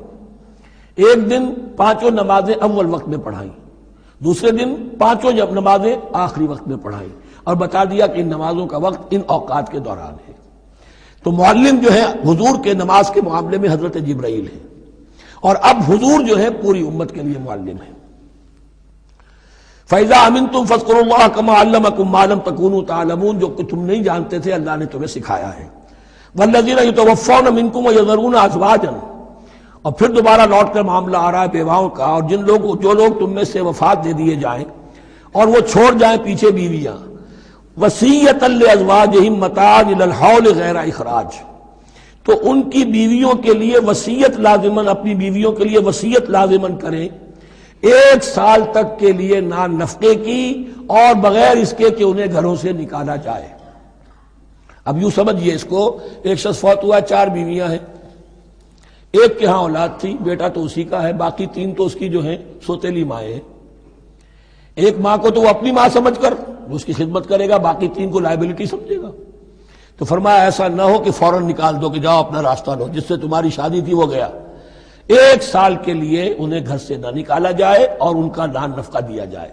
لیکن یہ بھی اصل میں تھا وصیت کا، جب یہ جو قانون آئے گا وراثت کا تو اس سے پہلے کے لیے ہے۔ جیسے کہ والدین کے لیے کہا گیا تھا وصیت کرو، ایسے بیویوں کے لیے بھی کرو۔ جب ان کا حق آ گیا، اس لیے کہ شوہر مر گیا ہے تو بیوی کا حق ہے اس کی وراثت میں، بیوی مر گئی ہے شوہر کا حق ہے اس کی وراثت میں، تو وہ تو وراثت کے اندر حق معین ہو گیا، تو اب یہ وصیت کی ضرورت نہیں۔ اور اسی طرح 1 سال کا نفقہ نہیں ہے، اب نفقہ جو ہے وہ صرف عدت کے دوران کا ہے، جو ہم اس سے پہلے پڑھ چکے ہیں۔ فَإِنْ خَرَجْنَ فَلَا جُنَاحَ عَلَيْكُمْ فِي مَا فَعَلْنَ فِي أَنفُسِهِنَّ، لیکن اگر وہ خود نکل جائیں، ظاہر بات ہے کہ عدت ہوتی 4 مہینے 10 دن، اب تم سال بھر روکو گے تو نہیں ان کو، اگر وہ شادی کر کے کہیں اور جا کے بسنا چاہیں تو تم پر کوئی الزام نہیں آئے گا، جو کچھ وہ کرتی ہیں اپنی جانوں کے بارے میں معروف ہو، بھلے طریقے پر، معروف طریقے پر۔ واللہ عزیز الحکیم، اور یقیناً اللہ تعالیٰ زبردست ہے، حکمت والا۔ وللمطلقات متاع بالمعروف، اسی طرح مطلقات کے لیے بھی ساز و سامان زندگی کی ضروریات ہے معروف طریقے پر، حقا علی المتقین، لیکن یہ ہے عدت کے وقت تک کے لیے۔ اسی معاملے میں شاہ بانو کیس میں ایک جو فیصلہ دیا تھا، یہ کلکتہ ہائی کورٹ نے، اس پر پھر ہندوستان میں ایجیٹیشن ہوا۔ اس نے یہ فیصلہ دیا تھا کہ کوئی مسلمان اپنی بیوی کو طلاق دے دے تو اب وہ بیوی اگر تو دوسری شادی کر لے تب تو بات دوسری ہے، ورنہ جب تک زندہ رہے گی اس طلاق دینے والے پر اس کا نان نفقہ جو ہے رہے گا پوری زندگی تک۔ اس پر مسلمانوں نے کہا، بھارت کے مسلمانوں نے، یہ ہماری شریعت میں دخل اندازی ہے، شریعت نے صرف عدت تک کا حق رکھا ہے مطلقہ کے لیے، تم ساری زندگی کہاں سے لا رہے ہو؟ پھر وہ فساد ہوا، پھر بہت سے لوگوں نے جانیں دیں، پھر جو ہے ایجیٹیشن ہوا، لیکن پھر راجیو گاندھی کو گھٹنے ٹیکنے پڑے، اور پھر قانون بنا دیا گیا بھارت میں کہ کوئی عدالت ہندوستان کی including supreme court of India مسلمانوں کے آئلی قوانین میں دخل نہیں دے سکتی۔ میں سلام کیا کرتا ہوں مسلمانان بھارت کو، ہمارے ہاں ایک ڈکٹیٹر نے، فوجی ڈکٹیٹر نے آئلی قوانین بنائے، جنہیں سنیوں نے، شیعوں نے، اہل حدیث نے، بریلویوں نے، دیوبندیوں نے اور جماعت اسلامی کی ٹاپ کی قیادت سب نے یہ کہا کہ یہ غلط قوانین ہیں، اور وہ آج تک چل رہے ہیں۔ ایک اور ملٹری عامر 11 برس تک یہاں پر، لمن الملک اليوم، میرے لیے ہے بادشاہی، میں ہوں مقتدر اعلیٰ، مقتدر قادر مطلق، یہ کہتا ہوا چلا گیا اور اس قوانین کو جو کا تو برقرار رکھا ہے۔ اسی پر بھی میں نے شورا سے استعفیٰ دیا تھا ان کے، لیکن مسلمانوں نے وہاں پر یہ بات بھی نہیں ہونے دی کہ جب قرآن شریعت کا حکم جو ہے وہ یہ ہے کہ مطلقہ کو عدت تک کے لیے نان نفقہ ہے تو ساری زندگی کا کوئی معاملہ نہیں۔ کذالک یبین اللہ لکم آیاتہ لعلکم تعقلون، اسی طرح اللہ تعالیٰ تمہارے لیے اپنی آیات کو واضح کر رہا ہے تاکہ تم عقل سے کام لو اور سمجھو۔ اب جو 2 رکوع اگلے آ رہے ہیں یہ بڑے اہم ہیں اس اعتبار سے کہ یہ تاریخ بنی اسرائیل کا غزوہ بدر ہے جس کا تذکرہ ہوگا۔ میں ایک بات آپ کو بنی اسرائیل کی تاریخ کی بتا چکا ہوں کہ جب حضرت موسیٰ کے انتقال کے بعد یوشع ابن نون کی سرکردگی میں انہوں نے جہاد کیا، قتال کیا تو فلسطین فتح ہو گیا، لیکن انہوں نے چھوٹی چھوٹی حکومتیں 12 بنا لی اور آپس میں لڑتے بھی رہے۔ لیکن 300 برس کے بعد پھر صورتحال پیدا ہوئی، وہ واقعہ ہوگا جو اب سامنے آ رہا ہے کہ جب ان کے اوپر دنیا تنگ ہو گئی، آس پاس کے جو کافر اور مشرک لوگ تھے انہوں نے انہیں دبا لیا، بہت سو کو ان کے گھروں سے، ان کے ملکوں سے نکال دیا، تو پھر تنگ آ کر انہوں نے کہا اس وقت کے نبی سے کہ ہمارے لیے کوئی بادشاہ بنا دیجئے، سپہ سالار بنا دیجئے، اب ہم اللہ کی راہ میں جنگ کریں گے۔ تو وہ جو جنگ ہوئی ہے طالوت اور جالوت کی، اس جنگ کے بعد سے خلافت راشدہ شروع ہوئی ہے دور بنی اسرائیل کی۔ گویا کہ خلافت راشدہ دور بنی اسرائیل کی 300 برس بعد آئی ہے ان کے رسول کے انتقال کے۔ جبکہ خلافت راشدہ اس امت مسلمہ کی متصل ہے رسول اللہ صلی اللہ علیہ وسلم کے زمانے کے ساتھ، اس لیے کہ صحابہ نے جانیں دیں، خون دیا، قربانیاں دیں، اور اس کے نتیجے میں حضور کی زندگی ہی میں دین غالب ہو گیا، اسلامی ریاست قائم ہو گئی۔ تو ظاہر بات ہے اس کے بعد آپ کے انتقال کے بعد خلافت کا دور شروع ہو گیا، لیکن وہاں یہ سارے سال 300 برس گزرے ہیں، اس کے بعد ان کا دور خلافت آیا ہے، اور اس میں بھی 3 خلافتیں ہیں کہ جو متفق علیہ ہیں۔ ویسے وہاں تو وہ نبوتیں ہیں، طالوت علیہ السلام، داؤد علیہ السلام اور سلیمان علیہ السلام۔ چوتھی خلافت پر آ کر تقسیم ہو گئی ہے، جیسے حضرت علی کے زمانے میں چوتھی خلافت میں عالم اسلام جو ہے دارالاسلام منقسم ہو گیا کہ مصر اور شام نے حضرت علی کی خلافت کو تسلیم نہیں کیا۔ اسی طرح حضرت سلیمان کے 2 بیٹوں میں پھر ان کی مملکت تقسیم ہو گئی، ایک اسرائیل اور ایک یہودیہ، یہ 2 ریاستیں وجود میں آئی، جیوڈی۔ بہرحال یہ جو واقعہ تھا کہ جس کے بعد خلافت راشدہ شروع ہو رہی ہے، اسلام کا غلبہ شروع ہو رہا ہے حضرت موسیٰ کی تاریخ میں، وہ ہے طالوت اور جالوت کی جنگ۔ اس کے لیے اب یہاں پر تذکرہ ہو رہا ہے، اور یہ بھی ایک آئینہ دکھایا جا رہا ہے صحابہ کرام کو، اب یہی مرحلہ تمہیں درپیش ہے۔ غزوہ بدر آیا چاہتا ہے، آئینہ، coming events cast their shadows before, تمہیں پہلے سے بتایا جا رہا ہے۔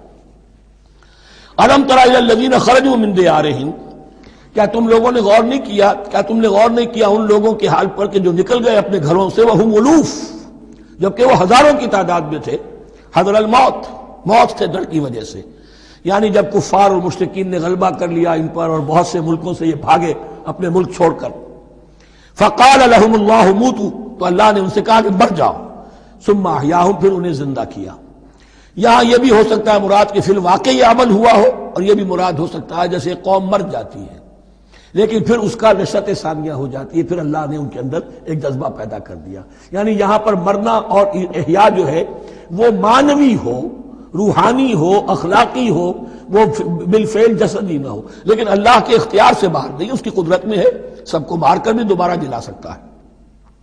ان اللہ لذو فضل علی الناس ولکن اکثر الناس لا یشکرون، اور یقیناً اللہ تعالیٰ تو اپنے بندوں پر بڑا فضل کرتا ہے، لیکن اکثر لوگ جو ہے شکر نہیں کرتے، ناقدری کرتے ہیں اللہ کے احسانات کی۔ لیکن اب وہ غزوہ بدر جو ہے ان کا، سابقہ امت مسلمہ کا، اس کا حال بیان کرنے سے پہلے مسلمانوں سے گفتگو ہو رہی، اس لیے کہ ہے تو ساری ان کے لیے، ان کی ہدایت کے لیے۔ تاریخ بیان کرنا قرآن کا مقصد نہیں ہے، تاریخ کی کتاب نہیں ہے یہ، تو جو پروسیس آف ریولوشن چل رہا تھا، جو جد و جہد تھی، جو تحریک تھی محمد رسول اللہ کی، جس مرحلے میں سے وہ تحریک گزر رہی ہے، اسی مرحلے کی مناسبت سے سابقہ تاریخ سے بھی واقعات لائے جا رہے ہیں، اور اسی کی مناسبت سے وہ جو بھی وقتی احکام ہیں وہ دیے جا رہے ہیں۔ وَقَاتِلُوا فِي سَبِيلِ اللَّهِ وَاعْلَمُوا أَنَّ اللَّهَ سَمِيعٌ عَلِيمٌ، اور جنگ کرو اللہ کے راستے میں، اور جان لو اللہ تعالیٰ سب کچھ سننے والا اور جاننے والا ہے۔ مَنْ ذَا الَّذِي يُقْرِضُ اللَّهَ قَرْضًا حَسَنًا فَيُضَاعِفَهُ لَهُ أَضْعَافًا كَثِيرًا، کون ہے وہ شخص کہ جو اللہ کو قرض حسنہ دے؟ یہ انفاق جب کیا جاتا ہے خالص اللہ کے دین کے لیے، تو اللہ کہتا ہے یہ میرے ذمہ قرض ہے، دین میرا ہے، تم میرے دین کو غالب کرنا چاہتے ہو، میری حکومت قائم کرنا چاہتے ہو، تو جو کچھ اس میں خرچ کرو گے وہ مجھ پر قرض ہے، قرض حسنہ ہے۔ من ذا الذی یقرض اللہ قرضا حسنا فیضاعفہ لہ، تو اللہ اس کو اس کے لیے بڑھاتا رہے، دگنا کرتا رہے، اضعافا کثیرا، دگنا چوگنا، بہت گنا۔ واللہ یقبض ویبسط، اور اللہ کے اختیار میں کسی چیز کو چھوٹا کر دینا، سکیر دینا، اور کھول دینا اور کشائش کر دینا۔ وَإِلَيْهِ تُرْجَعُونَ، اور اسی کی طرف تمہیں لوٹا دیا جائے گا۔ یہاں دیکھیے یہ دونوں چیزیں، جہاد بالنفس اس کی آخری شکل قتال، اور جہاد بالمال اس کے لیے پہلے لفظ آ رہا تھا انفاق، اب قرض حسنہ، اللہ کو قرض حسنہ۔ أَلَمْ تَرَ إِلَى الْمَلَإِ مِن بَنِي إِسْرَائِيلَ مِن بَعْدِ مُوسَىٰ، کیا تم نے غور نہیں کیا موسیٰ کے بعد بنی اسرائیل کے سرداروں پر، ملا من بعد موسیٰ، اذ قالوا لنبی لہم، جبکہ انہوں نے اپنے نبی سے کہا، یہ تو میں آپ کو حدیث سنا چکا ہوں، کوئی وقت ایسا نہیں گزرا حضرت موسیٰ کے بعد کہ نبی کوئی نہ کوئی موجود نہ رہا ہو، حضرت عیسیٰ تک۔ اس زمانے کے جو نبی تھے ان سے انہوں نے کہا لَهُمْ مُبَعَثْ لَنَا مَلِكًا نُقَاتِلْ فِي سَبِيلِ اللَّهِ، اب ہمارے لیے کوئی بادشاہ مقرر کر دیجئے تاکہ ہم اللہ کی راہ میں قتال کریں، جنگ کریں۔ یہاں بادشاہ سے مراد ہے جو سپہ سالار ہو، نبی ہے تو ظاہر بات ہے کہ نبی کا رتبہ تو بلند رہے گا، لیکن نبی کے تابع ہو کر کوئی شخص کہ جو جنگ کی سپہ سالاری کر سکے اس کو نامزد کر دیجئے۔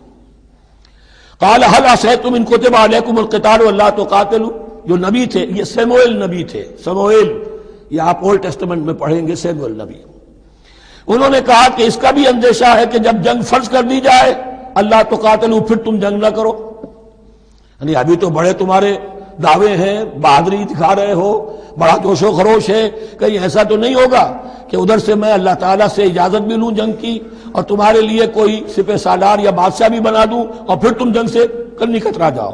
قالوا وما لنا الا نقاتل فی سبیل اللہ، ان کا کیسے ممکن ہے کہ ہم اللہ کی راہ میں قتال نہ کریں، وقد اخرجنا من دیارنا وابنائنا، جبکہ ہمیں نکال دیا گیا ہے ہمارے گھروں سے اور ملکوں سے اور اپنے بیٹوں سے، یعنی ان کی اولاد کو تو انہوں نے غلام بنا لیا، ان کی عورتوں کو باغیاں بنایا، اب یہ تو نکلے ہوئے ہیں اپنے ملکوں سے، خوف سے بھاگے ہوئے۔ فلما كتب عليهم القتال، تو جب ان پر وہ جنگ فرض کر دی گئی، تولوا الا قليلا منهم، تو پیٹھ پھیر گئے سب کے سب سوائے کچھ لوگوں کے۔ یہ گویا کہ تنبیہ کی جا رہی ہے، مسلمانوں تم بھی بہت کہتے رہے ہو کہ حضور ہمیں جنگ کی اجازت ملنی چاہیے، ہم کب تک یہ ظلم سہیں گے، لیکن ایسا نہ ہو، دیکھو اب جب جنگ کا حکم آئے، اب پڑھ چکے ہم وہ آیت، كتب عليكم القتال وهو كره لكم، اب اچھی نہیں لگ رہی جنگ، جان تو پیاری ہے، تو اب دکھا دیا گیا وہاں بھی یہ ہوا۔ واللہ علیم بالظالمین، اور اللہ ایسے ظالموں سے خوب باخبر ہے۔ وقال لهم نبیہم، اور ان سے کہا ان کے نبی نے، ان اللہ قد بعث لکم طالوت ملکا، تمہارے لیے اللہ تعالیٰ نے طالوت کو بادشاہ مقرر کیا ہے۔ ان کا نام تورات میں آیا ہے سول یا ساؤل، SAUL۔ اب یہ سمجھ میں نہیں آتا، ہو سکتا ہے کہ اصل نام ساؤل ہو، لیکن چونکہ وہ بہت قداور تھے، طول قداور، اس لیے ان کا ایک صفاتی نام ہو طالوت۔ قرآن مجید نے صفاتی نام لیا ہے کہ وہ بہت قداور تھے۔ قالوا انا یکون له الملک علینا، اب انہوں نے کہا کیسے ہو سکتا ہے کہ اسے بادشاہت ملے ہمارے اوپر، ونحن احق بالملک منہ، ہمیں زیادہ حق حاصل ہے اس کے مقابلے میں کہ ہمیں بادشاہی دی جائے۔ ولم یؤت سعۃ من المال، وہ تو مفلس ہے، اسے تو اللہ نے کوئی زیادہ دولت دی نہیں ہے، کیونکہ ان کے معیار تو یہی تھے، جو دولت مند ہے وہی صاحب عزت ہے۔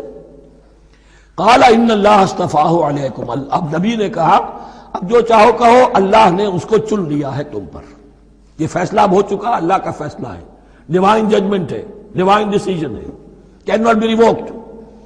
وزادہ بسطۃ فی العلم والجسم، اور اسے کشادگی عطا کی ہے علم اور جسم دونوں چیزوں میں، قداور ہے، طاقتور ہے، اور اسی طریقے سے علم اور فہم دیا ہے۔ تم دولت دیکھتے ہو، اللہ نے چنا ہے ان دو چیزوں کی بنا پر، جسمانی طاقت، جسمانی قوت، اس دور میں ظاہر بات ہے اس کی بہت ضرورت تھی، اور دوسرے یہ کہ اسے علم دیا ہے، فہم دیا ہے، سمجھ دی ہے، دانش دی ہے۔ واللہ یؤتی ملکہ من یشاء، اور اللہ تعالیٰ جس کو چاہتا ہے اپنی بادشاہت دے دیتا ہے۔ واللہ واسع علیم، اللہ بہت سمائی والا ہے، واسع، اس کی وسعت جو ہے وہ اتھا ہے، اور علیم، اور سب کچھ واسع علیم، جاننے والا ہے، یعنی وہ جس کو جو کچھ دیتا ہے بربنائے علم دیتا ہے، کون اس کا مستحق ہے۔ وقال لهم نبيهم ان آیۃ ملکہ ان یاتیکم التابوت فیہ سکینۃ من ربکم وبقیۃ مما ترک آل موسیٰ وآل ہارون تحملہ الملائکہ، اور ان سے کہا ان کے نبی نے کہ طالوت کی بادشاہت کی ایک نشانی یہ ہوگی کہ وہ صندوق جو تمہارے سے جاتا رہا چھن چکا ہے، جس میں سکینہ ہے، تمہارے لیے تسکین کا سامان ہے تمہارے رب کی طرف سے، اور بقیت مما ترک آل موسیٰ و آل ہارون، اور کچھ تبرکات ہیں جو آل موسیٰ اور آل ہارون کے اس صندوق میں رکھے ہوئے ہیں، تحملہ الملائکہ، وہ ملائکہ کی تحویل میں ہے۔ اب ان کی بادشاہی کی علامت کے طور پر وہ صندوق تمہارے پاس واپس آ جائے گا۔ اصل میں یہ تابوت سکینہ جو ہے یہ ان کا ایک بڑا لکڑی کا صندوق ہے، اب بھی ہے، ان کا دعویٰ ہے کہ موجود ہے، اور مسجد اقصیٰ کے نیچے جو سرنگ ہے اس میں موجود ہے۔ بعض ذرائع سے فوٹو لے کر بھی انہوں نے ڈاکومنٹری فلم بھی ابھی دکھا دی ہے کہ موجود ہے۔ نبوکدنضر نے جب گرایا تھا 586 قبل مسیح میں، جو حضرت سلیمان کا بنایا ہوا ہیکل تھا، اس کے تہخانے میں وہ رہتا تھا، اور وہیں پر جو ربائی تھے وہاں موجود تھے، ربانیین، تو جب گرایا گیا ہے اس کو ہیکل کو تو اسی میں وہ دب گئے ہیں، لیکن وہ چاروں طرف سے جو بھی تہخانہ تھا بند ہو گیا ہوگا، اور وہاں پر ان کی لاشیں بھی ہیں اور تابوت سکینہ بھی ہے۔ لیکن ہوا یہ تھا کہ جب ان کے پڑوسی ملکوں نے انہیں شکستیں دی تو وہ تابوت سکینہ بھی چھین کر لے گئے۔ اب اس میں گویا کہ ان کے لیے بہت بڑی بات تھی کہ ان کے لیے کم سے کم ایک دل کی روحانی تسکین کا سامان تھا. ہمارے پاس حضرت موسیٰ کے تبرکات ہیں، عصائے موسیٰ اس میں ہے، رکھا ہوا ہے، اب بھی ہے. اسی طریقے سے اس میں وہ جو جن تختیوں پر تورات لکھی ہوئی دی گئی تھی حضرت موسیٰ کو، وہ موجود ہے، ان کے کہنے کے مطابق اب بھی ہے. تو اس طریقے سے ان کے لیے تسکین ہوتی تھی، جیسے کہ مسلمان کو خانہ کعبہ کو دیکھ کر تسکین ہوتی ہے. تو فرمایا اس میں تمہارے لیے سکینت بھی ہے اور تمہارے آل موسیٰ اور آل ہارون کے تبرکات بھی ہیں. تحملہ الملائکہ، اس وقت وہ ملائکہ کی تحویل میں ہوا یہ کہ جہاں وہ تابوت لے گئے ان کے دشمن، وہاں پلیگ آ گئی. انہوں نے سمجھا کوئی نحوست ہے اس کے اندر جس کی وجہ سے پلیگ آ گئی ہے. انہوں نے ایک چھکڑے کے اوپر اس کو رکھا اور بیلوں کو ہانک دیا، جاؤ جدھر جانا ہے.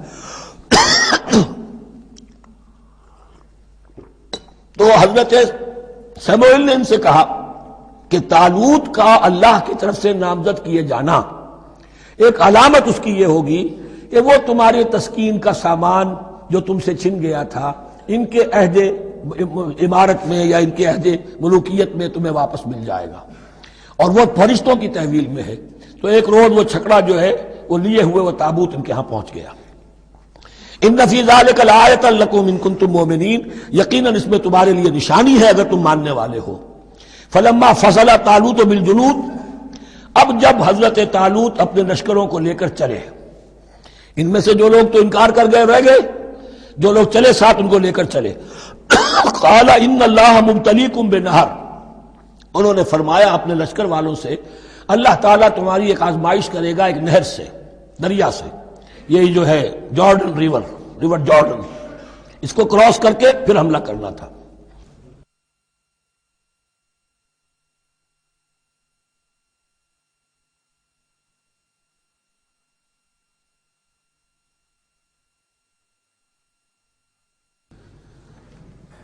بسم اللہ اولہ وآخرہ.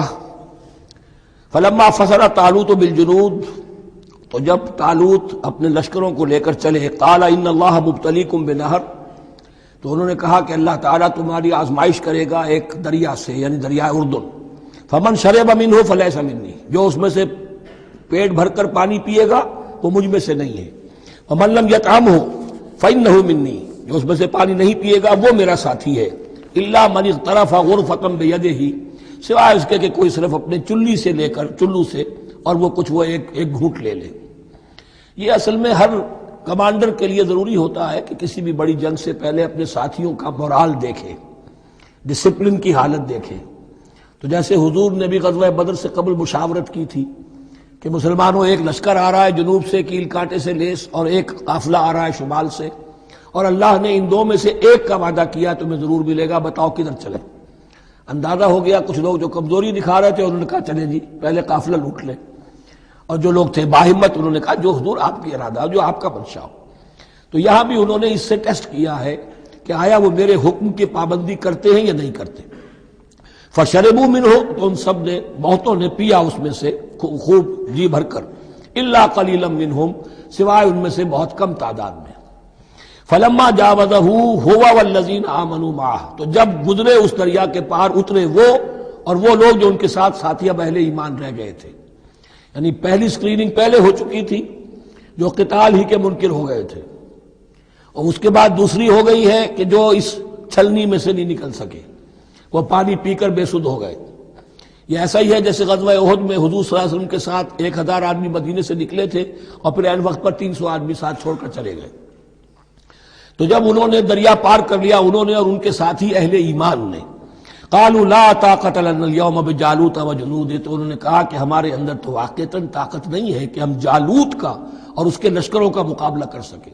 یہ گولیت جس کو کہتے ہیں جالوت، یہ بڑا قوی ہیکل انسان تھا، اور اس کا جو زرہ بختر تھا وہ اتنا پورا جسم ڈھکا ہوا کہ سوائے آنکھ کے سوراخ کے اور کچھ نہیں تھا اس میں، جو نظر ہی نہیں آتا تھا. تو اس نے مبارزت کی اور کوئی بھی مقابلے پر نہیں آ رہا تھا. قال الذين يظنون انهم ملاقو الله كم من فئة قليلة غلبت فئة كثيرة باذن الله، تو کہا ان لوگوں نے جو یقین رکھتے تھے کہ اللہ سے ملاقات کرنی ہے کہ کئی مرتبہ ایسا ہوا ہے، کتنی مرتبہ ایسا ہوا ہے کہ چھوٹی جماعت غالب آ گئی ہے بڑی جماعت پر اللہ کے حکم سے. یعنی آگے بڑھو، ہمت کرو، اپنی جو ہے کم ہمتی کا ثبوت نہ دو، اللہ تعالیٰ کی نصرت سے، اللہ کی مدد سے تمہیں فتح حاصل ہو جائے گی۔ واللہ مع الصابرین، اللہ تو صابروں کے ساتھ ہے۔ وَلَمَّا بَرَزُوا لِجَالُوتَ وَجُنُودِهِ، تو جب وہ سامنے آئے جالوت اور اس کے لشکروں کے، برزا ظاہر ہو جانا، سامنے آمنے سامنے آ جانا، اب ادھر ان کا لشکر ہے طالوت علیہ السلام کا، اور ادھر وہ جالوت کا لشکر ہے۔ قالوا، اب انہوں نے دعا کی، ربنا افرغ علینا صبرا، اے اللہ ہم پر صبر انڈھیل دے۔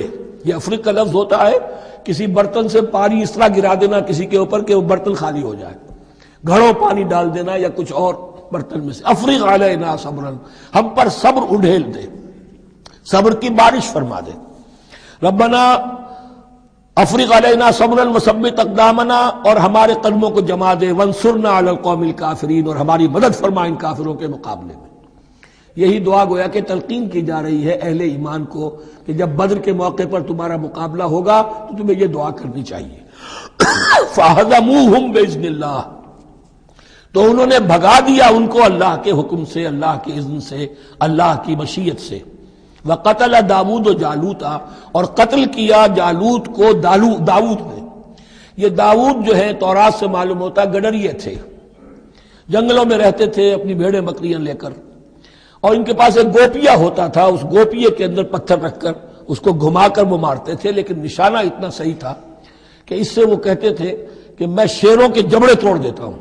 جب کبھی شیر آتے ہیں میرے بھیڑوں بکریوں کے گلوں پر حملے کے لیے، تو جب وہ آ گئے اتفاق سے، جب لشکر آمنے سامنے تھے، ادھر جالوت للکار رہا ہے آئے کوئی میرے مقابلے میں، ادھر سب کے سب سہمے کھڑے ہیں، کوئی آگے نہیں نکل رہا، تو حضرت طالوت آئے، یہ حضرت داود آ گئے اتفاقاً۔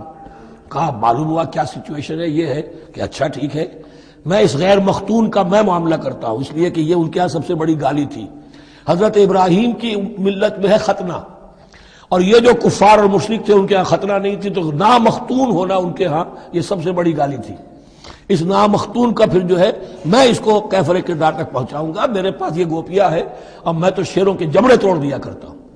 انہوں نے پھر وہ پتھر رکھ کر اور گھمایا ہے، اور سیدھا وہ آنکھ کے سوراخ سے اس کے بھیجے کے اندر اتر گیا، اور اس طریقے سے قتل داود و جالوتا، داود نے جالوت کو قتل کیا، اور اللہ تعالیٰ نے پھر ان کو جو براتی بتا کیے، وَآتَاهُ اللَّهُ الْمُلْكَ وَالْحِكْمَةَ وَعَلَّمَهُ مِمَّا يَشَاءُ۔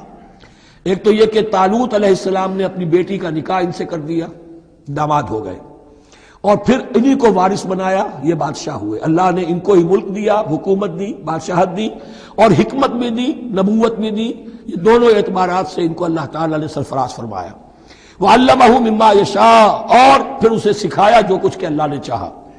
وَلَوْلَا دَفْعُ اللَّهِ النَّاسَ بَعْضَهُمْ بِبَعْضٍ، اور اگر اس طریقے سے اللہ ایک گروہ کو دوسرے کے ذریعے سے دفع نہ کرتا رہے، زمین میں فساد ہوتا ہے تو اللہ تعالیٰ کو شکل ایسی پیدا کرتا ہے کہ کسی اور گروہ کو سامنے لا کر مفسدوں کا خاتمہ کرتا ہے۔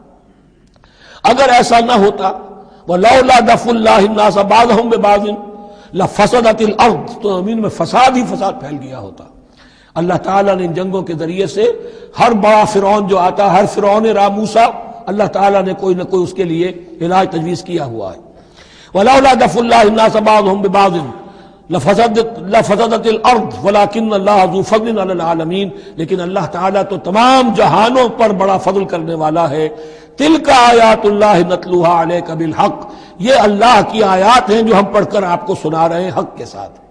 یہ قول گویا کہ حضرت جبرائیل کی طرف منسوب ہوگا، یہ اللہ کی آیات ہیں اے مسلمانوں، اے محمد صلی اللہ علیہ وسلم، جو ہم آپ کو سنا رہے ہیں حق کے ساتھ۔ وَإِنَّكَ لَمِنَ الْمُرْسَلِينَ، اور یقیناً اے محمد صلی اللہ علیہ وسلم آپ رسولوں میں سے ہیں۔ تِلْكَ الرُّسُلُ فَضَّلْنَا بَعْضَهُمْ عَلَى بَعْضٍ، ایک بہت اہم قانون بیان ہو رہا ہے، ان رسولوں میں سے ہم نے بعض کو بعض پر فضیلت دی ہے۔ یہ میں پہلے بیان کر چکا ہوں کل، تفریق بین الرسول کفر ہے، تفضیل یہ قرآن سے ثابت ہے، کوئی افضل ہے اور کوئی مفضول ہے، کسی کو کسی اعتبار سے فضیلت ہے، کسی کو کسی اور اعتبار سے فضیلت، جزوی فضیلت ہے مختلف لوگوں کی ہو سکتی ہے، کلی فضیلت تمام انبیاء اور رسول پر محمد الرسول اللہ کو حاصل ہے۔ تلک الرسل فضلنا بعضهم علی بعض منهم من کلم اللہ، ان میں سے وہ بھی تھے جن سے اللہ نے کلام فرمایا، حضرت موسیٰ علیہ السلام۔ ورفع بعضهم درجات، اور بعضوں کے اور کسی اعتبار سے درجات بڑھا دیے. وآتینا عیسی ابن مریم، اور ہم نے عیسیٰ ابن مریم کو البینات بڑے کھلے معجزے دیے. وأیدناہ بروح القدس، اور ان کی مدد فرمائی حضرت جبرائیل کے ساتھ. وَلَوْ شَاءَ اللَّهُ مَا اقْتَتَلَ الَّذِينَ مِن بَعْدِهِمْ مِن بَعْدِ مَا جَاءَتْهُمُ الْبَيِّنَاتُ، لیکن اللہ چاہتا تو یہ آپس میں نہ لڑتے جھگڑتے، نہ یہودیوں کی آپس میں جنگیں ہوتی، نہ یہودیوں اور نصرانیوں کی ہوتی، نہ نصرانیوں کے فرقے ایک دوسرے سے لڑتے. وَلَوْ شَاءَ اللَّهُ مَا اقْتَتَلَ الَّذِينَ مِن بَعْدِهِمْ مِن بَعْدِ مَا جَاءَتْهُمُ الْبَيِّنَاتُ، اس کے بعد کہ ان کے پاس واضح تعلیمات آ چکی تھیں. وَلَٰكِنِ اخْتَلَفُوا، لیکن انہوں نے اختلاف کیا. فَمِنْهُم مَّنْ آمَنَ وَمِنْهُم مَّنْ كَفَرَ، ان میں وہ بھی ہیں جو ایمان لے آئیں گے اور ان میں وہ بھی ہیں جو کفر پر اڑ گئے ہیں. وَلَوْ شَاءَ اللَّهُ مَا اقْتَتَلُوا، اگر اللہ چاہتا ان پر لازم کر دیتا، یعنی جبرن تکوینی طور پر، تو اختلاف نہ کرتے، جھگڑتے نہ. وَلَٰكِنَّ اللَّهَ يَفْعَلُ مَا يُرِيدُ، لیکن اللہ تو کرتا ہے جو چاہتا ہے. اللہ نے جو دنیا کو اس حکمت پر بنایا ہے کہ یہ دنیا کی زندگی آزمائش ہے، آزمائش کے لیے آزادی دی ہے. تو جو شخص غلط راستے پر جانا چاہے اسے آزادی ہے، جو صحیح راستے پر آنا چاہے اسے آزادی ہے. بارک اللہ لی و لکم فی القرآن العظیم ونفعنی وإیاکم